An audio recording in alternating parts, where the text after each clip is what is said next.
Okay, all right. I am going to dig into the content for today.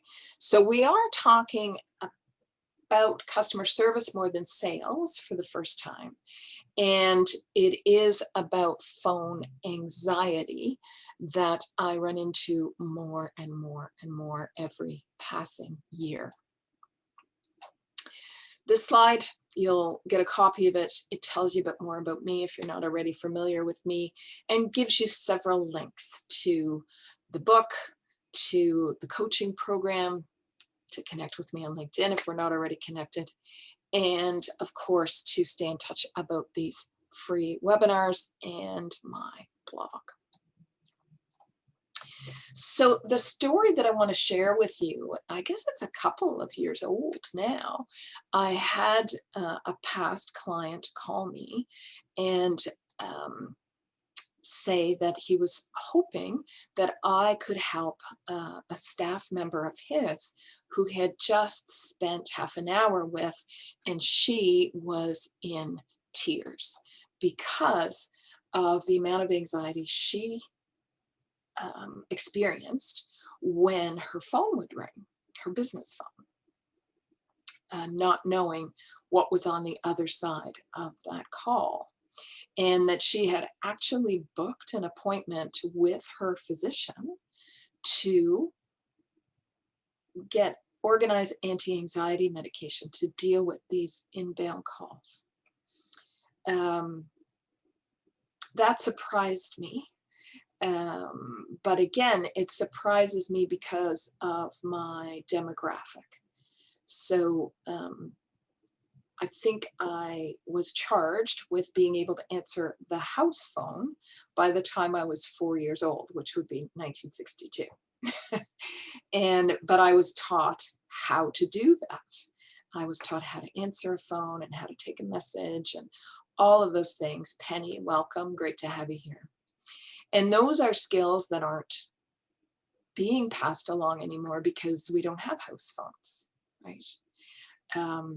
So people aren't necessarily learning these skills for a ringing phone and how to answer it if you don't already know who it is and what they're calling about. So in the case of this young woman that I ended up working with, it was this notion that she wasn't ready because she didn't know what they were going to be asking. She wanted to be more prepared. She wanted all of her calls. She really wanted to feel in control in terms of every phone call. So in working with her, well, I should go back a step and say, so she preferred that they leave her a voicemail message so that she could listen to perhaps what their question was or why they were calling, take the time to prepare, and then either phone them back or send them an email to book a time to have the conversation.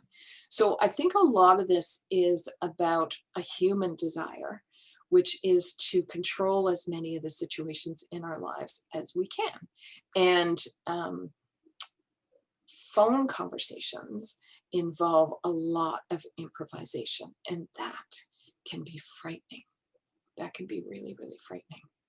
So working with her was a joy. It really only took us about 40 minutes to give her skills that today have turned her into somebody who loves the phone. She's actually done several radio interviews with me when journalists are investigating phone anxiety. So she really did become someone who loves the phone. And so here's the agenda for what we're going to talk about. And this does relate specifically to inbound calls. You still want to make sure that you create a handshake at the beginning. How do you do that? What's the first question you can ask to get that conversation started properly? How can you, even though it's an inbound call, create the agenda for that call to give it some structure so that you're feeling less like you're not in control? And what's the importance of practice here? and then there'll certainly be time for questions or comments. My preference always, and some of you have come to many, many of these webinars, is that you ask questions or comments anytime. So I've got one eye on chat, and also if you want to put your hand up, I'll gladly, you know, allow you to open your mic. I'm good with all of those things. So the first step in any customer service process is to make sure they know your name. We can't create relationship or trust if somebody doesn't know our name. And the challenge here is very simple. We all say our names too quickly. Everybody does, myself included. I have to think about slowing down when I say Mary Jane. Because if you don't know my name's Mary Jane to start with, I answer the phone, I say, Mary Jane speaking. Well, what? What did you just say your name was? So I'm putting that person in a place where they still don't know who they're speaking to. So they can't relax into the call, and they won't ask me the questions, all the questions they want to ask me if they don't know my name. Now, for many of us, we would think, well, won't they just ask you again?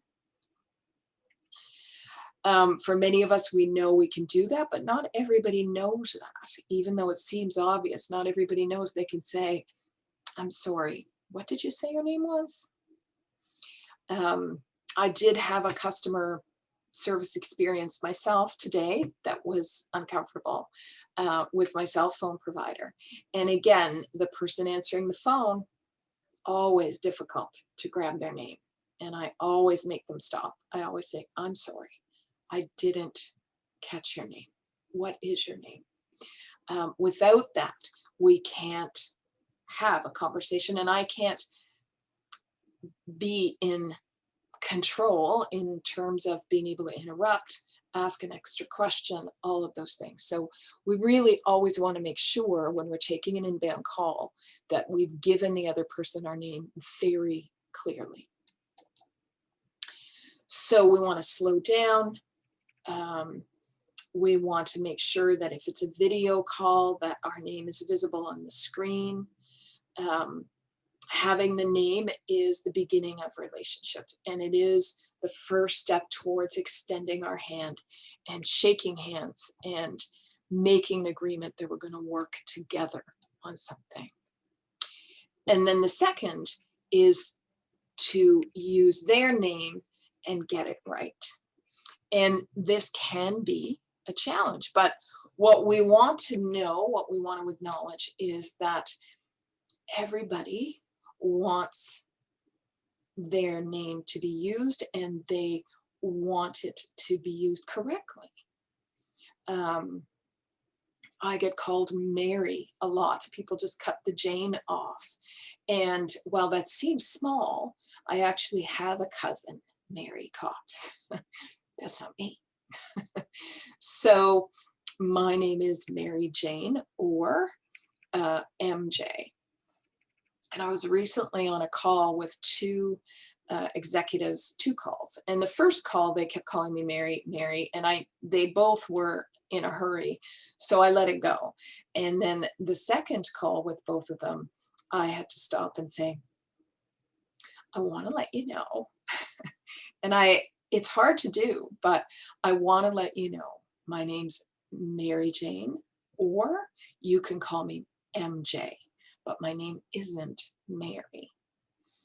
And one of them heard me and the other didn't. So, but it's important to me, important enough for me to bring that up in a meeting. So always our names are important to us. And when you don't have their name, if they've said it and you didn't catch it, your part of your brain is always going to be thinking about, what did they say their name was? What was that? Why didn't I catch it? Was it this that they said? So having their name does give you more control to make sure that you can interrupt them, or you can bring up new ideas using their name. And again, you're creating this teamwork atmosphere on the call. You'll ask less questions if you don't have their name, and you may cause some confusion for them or for yourself. And if you do end up with a constant talker on the phone or someone who's upset, not having their name, you'll have less tools available to you to use if you don't have their name.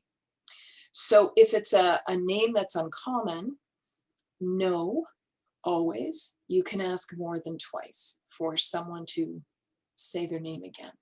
You can say, I'm sorry, that's not a name I've heard before. Can you say that again? And then you can say, well, can you spell that for me? That's always helpful. And then do try to say it. Do make the attempt to pronounce it. You'll hear on the other end of the phone how much they appreciate that when you go, and this is the correct way to pronounce your name. Make the effort. The effort to create that relationship with their name is, it is always appreciated. It doesn't matter how much the other person is in a hurry or anything like that. It's always appreciated when we make the effort to embrace their name and to use it. So that's the first step in terms of creating a great inbound call, is to get those names right. And then follow that up with an open-ended question. A common one, of course, is how can I help you today?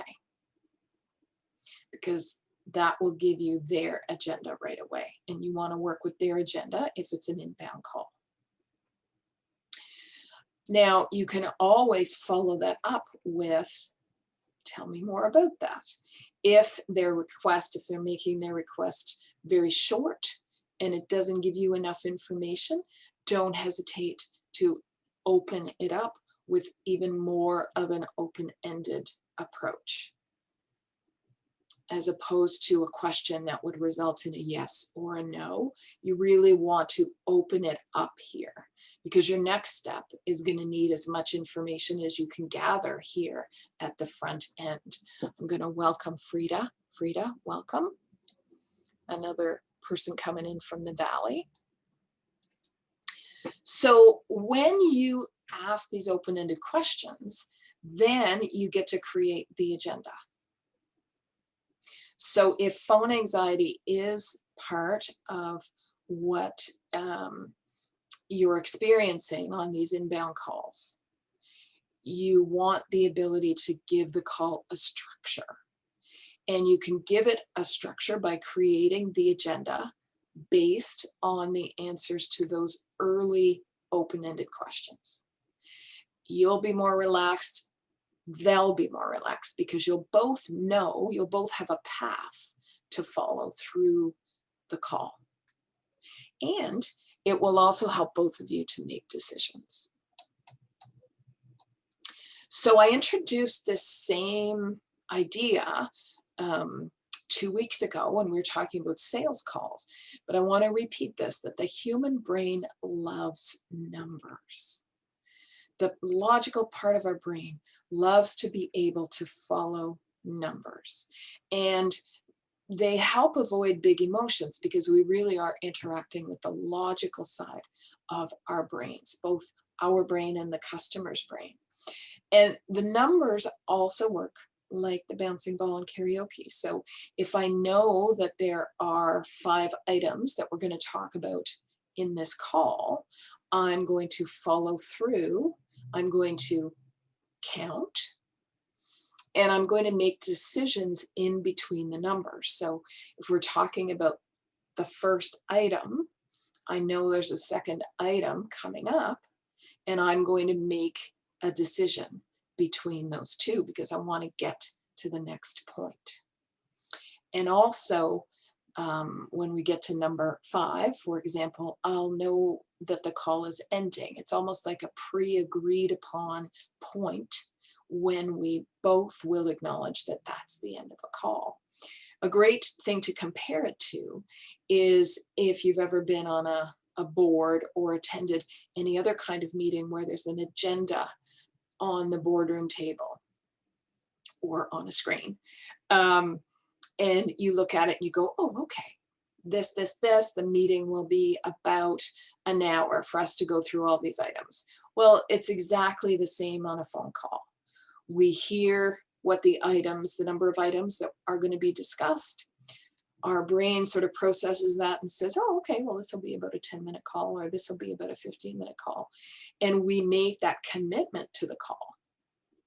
Again, I'll compare it to my not so good customer service call earlier today when I phoned my cell phone provider, and she was all over the place. So the fact that the call took longer than 30 minutes, you know, by the 20-minute mark, I was getting a little edgy because to me, it should have been a very straightforward phone call.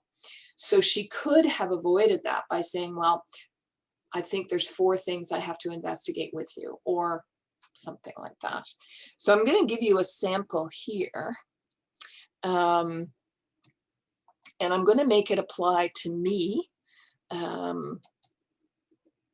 But you can certainly think about it in terms of how it might apply to you. So ABC company, Mary Jane speaking, how can I help you today? So that's the open-ended question that allows that customer to tell you more about why they're calling. So in this case, I'm saying that they're saying, I'm looking for pricing on a webinar, on a training webinar. So when somebody goes directly to pricing, that's fine. Don't let that intimidate you. Simply redirect. But first of all, tell them you're going to give them that information. Don't try to avoid it. Don't try to step around it. Say, oh, I'll gladly share that information with you. I do need a few details to make sure I provide you with accurate pricing. By the way, who am I speaking with? So make sure, again, that you have their name. So, Dev Sharma. Well, thanks for calling today, Dev. Tell me a bit more about the type of training you are interested in. So they did answer my question, how can I help you today? But that's not enough. Dev's answer, I'm looking for pricing on a training webinar, isn't enough for me to really create an agenda for this call and make sure that I provide Dev with everything that he needs. So I'm going to open that up even further. I'm going to say, tell me a bit more about the type of training you're interested in. We have a small team of customer service specialists that accept inbound calls. Okay, what specific challenges are you noticing, or have they mentioned to you? So again, another open-ended question, because I still need more information to create the agenda for this call. So his answer, some of them seem nervous when they first pick up the phone. Others are mentioning how difficult it is to get people off the phone sometimes. And we do have customers that call in and are upset about something. So now I have enough information to create that agenda. Well, based on that information, there are 4 things I'd like to share with you, Dev.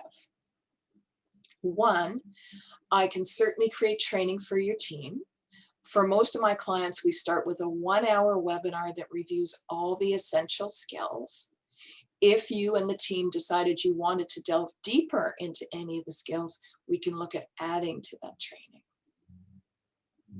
2, the training includes a quick survey of all your team members, which allows me to customize the webinar, and you receive the webinar slide deck and recording for future reference. 3, about 20% of my clients choose a more customized approach, which involves my listening to up to 2 hours of recorded calls, then creating and reviewing a report with you before the webinar. The cost, this is number 4, the cost for the 1-hour webinar is $870. The cost for the audit of the phone calls plus the written report and meeting is $980. What is your reaction to all that information? So there was the agenda that I created in my head once Dev had shared enough information with me, once I had all of those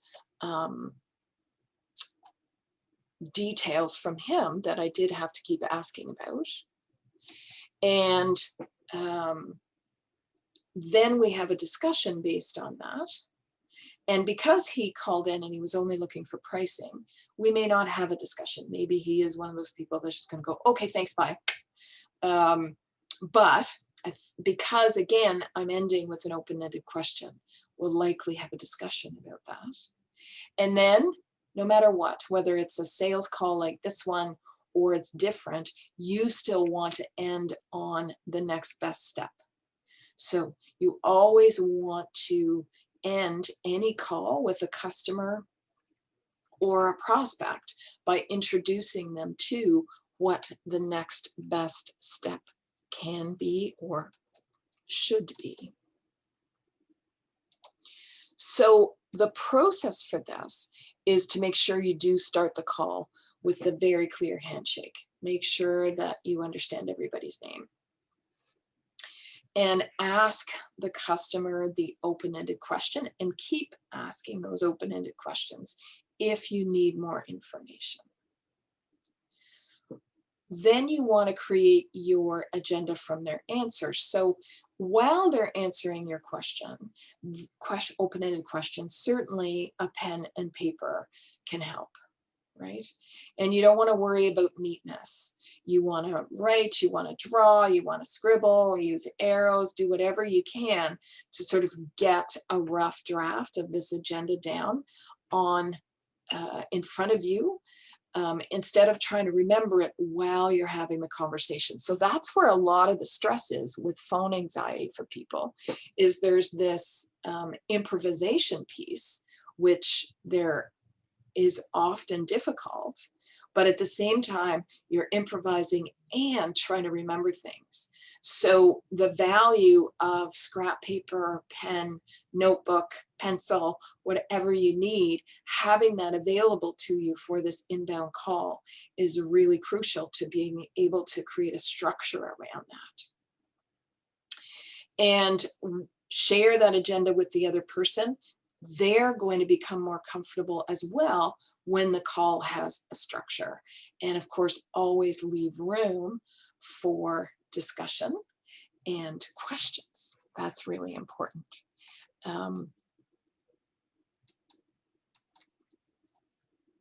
So you want to practice slowing down when you say your name on the phone.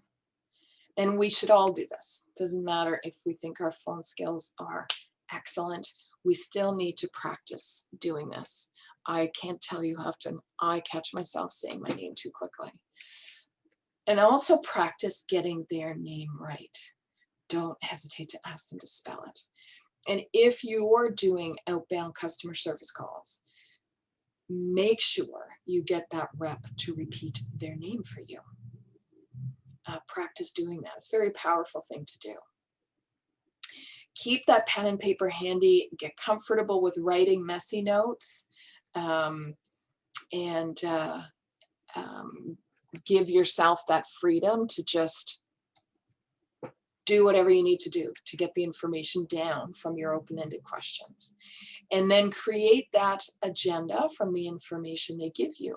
Now, it does it seems difficult the first few times you do it, but again, that's why we practice. You can't do improv without practice. Improvisation is something we get really good at because we've practiced. And so you can start with creating a very short agenda. And then if during the conversation you hear something you should add to that agenda, feel free to do that. So I don't think I'd ever start a call and say, oh, there's 8 items we need to discuss. I don't think I would do that. I think I would probably max out at 5. And then during the conversation, I might say, oh, and I'm going to add one more item here.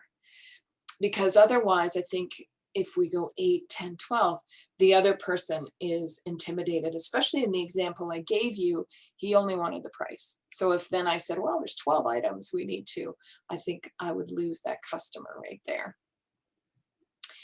And with an open-ended question to keep encouraging more discussion from the customer, right? What is your reaction to that information?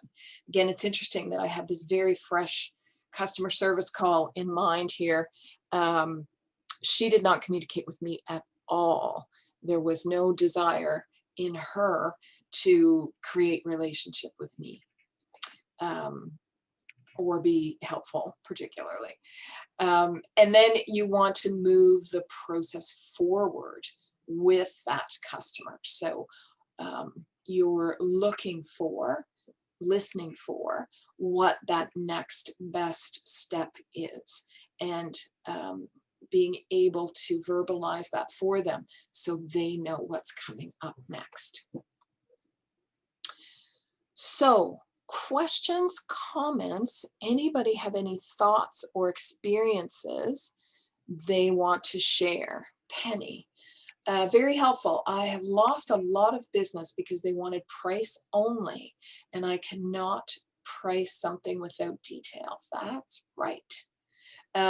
Good pointers today. Thank you. Well, you are very welcome, Penny. That's one I run into a lot, that price thing.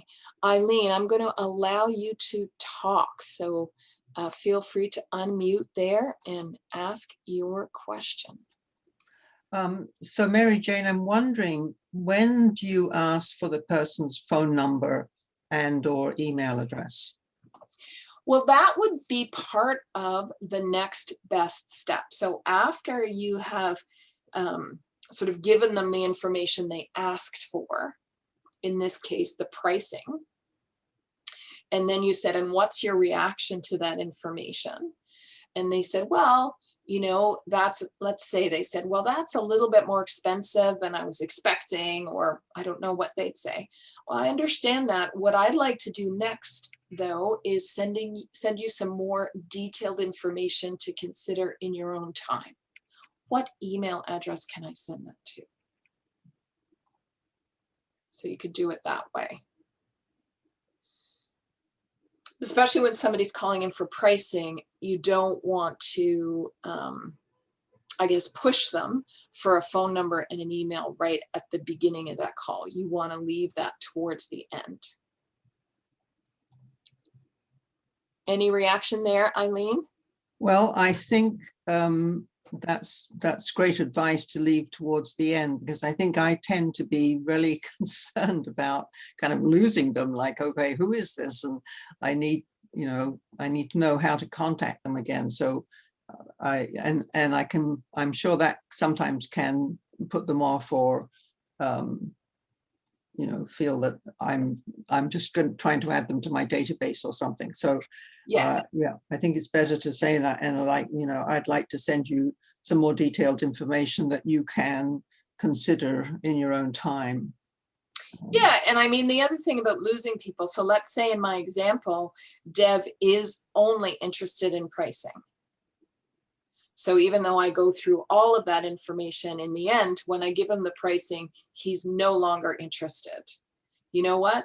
I don't need his phone number or email address. He's not my ideal client. Right. If he's only calling me and the only thing that matters to him is what I'm going to charge him, I don't need to be working with him. So when somebody is that judgmental that quickly, it's okay actually if you lose them. Just to let you know. Sometimes we worry too much about that, and some people it's okay to lose them. Hang on, I'm having trouble with my participants list. Any other, would you ask them what their budget is? Yes, absolutely. And I considered that, Penny, asking what is your budget, or what budget do you have in mind? I think I tend to ask that only of not-for-profits. So perhaps in creating that conversation, now that you say that, you might ask another question up front about their organization. So if somebody is calling me from a not-for-profit, I will always ask about budget. If they're calling me corporately, I don't tend to ask about budget and let them tell me instead, because I'm expecting to be able to charge them my normal corporate rates. Don't hesitate to add another question or comment there, anybody. I'm just going to run through. Did I just say that? I did. Some folks need to check with their medical insurance policy to see if they are covered. That's right. Yes, good point. Good point. So because you're with us today, you get the slide deck, early bird notice of other webinars, our bi-weekly tips and tricks. And our next webinar is going to be on May 4th. And it is about the top 3 sales skills and how to practice them. I'm getting really big now on helping people practice the skills that are so essential to sales. So I want to strengthen everybody's ability to improvise, and these 3 vital skills, if you practice them, will give you the power to improvise a lot easier. And this will be on YouTube within 48 hours or so. If you're able to go to the YouTube channel and you can subscribe, that's great. Because if we get 100 subscribers, we can call the YouTube channel Inspire Conversation, and that'll make me very happy. And if I can be a valuable coach to you in terms of your business or your work, don't hesitate to reach out. I would love the opportunity to work with you one-on-one.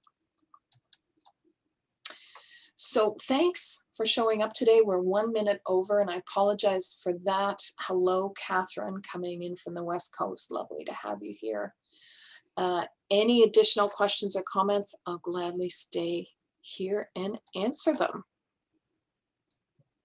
Otherwise, thanks for coming. Much appreciated.